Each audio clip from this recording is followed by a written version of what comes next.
The Penn State men's basketball team is heading back to the NCAA tournament for the first time since 2011. They'll kick it off on Thursday against Texas A&M in Des Moines, Iowa. Brian Tripp joined by head coach Micah Shrewsberry. Coach, the last couple of weeks, obviously very emotional for your team. What was it like to see their reaction when the name went up on the bracket?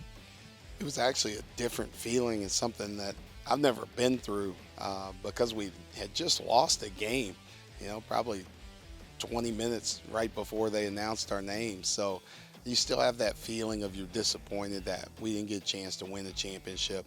But that goes away as you're sitting there with the excitement of, man, we're going to get a chance to play in the NCAA tournament now. So our guys were excited. We were excited as a staff, and I'm happy for them. I'm also happy for all the Penn State fans that get to enjoy this as well. What's it mean for this group in particular to be the team that takes Penn State back to the big dance? I think a big part of that is it's a group that it's easy to root for, right? These guys play really hard. We have a group of, as a team, over 3.0 GPA coming out of the fall semester. So we have serious students. We have guys that do work in the community. We have good basketball players. We're easy to root for, right? We're going to play really hard, and we're trying to represent Penn State the right way, and hope everybody's proud of us. We talk about what it means for this group, but when you look at some individuals, Miles and Seth here at Penn State, Jalen at Siena, Coach Farrelly, 2020, they all had an opportunity and were going to the NCAA tournament, but then it was taken away because of COVID. What about that group in particular?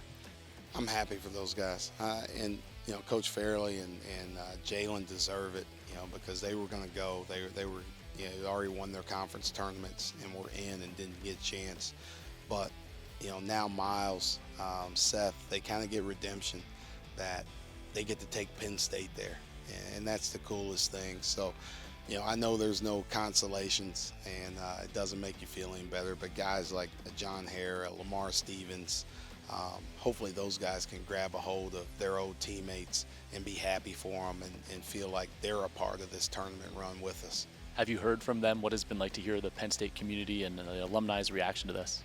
A lot of former players, a lot of former coaches have all reached out. They're so excited, they're proud of us, and that was our goal when we got here. We wanted to make Penn State proud, and I think we've done it so far, and we got more to give here coming up.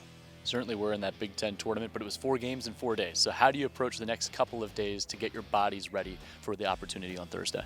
I think that's the biggest part, and for us, the most important part is we got to get regrouped, we got to get refreshed. We'll take some time just to really do a lot of preparation mentally, watching film, walking through, doing some breakdown stuff, and trying to save our bodies and our legs as much as possible. So when Thursday comes, we're back at full strength.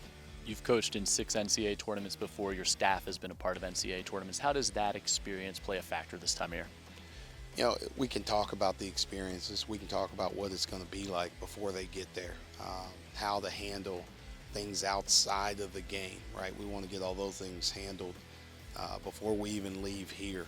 And then we can just focus on playing basketball, focus on Texas A&M.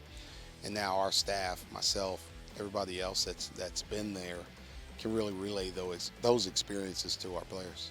We'll talk about that game coming up, Coach. Congratulations to reaching this point. We'll see you out in Des Moines. Thank you. Appreciate it.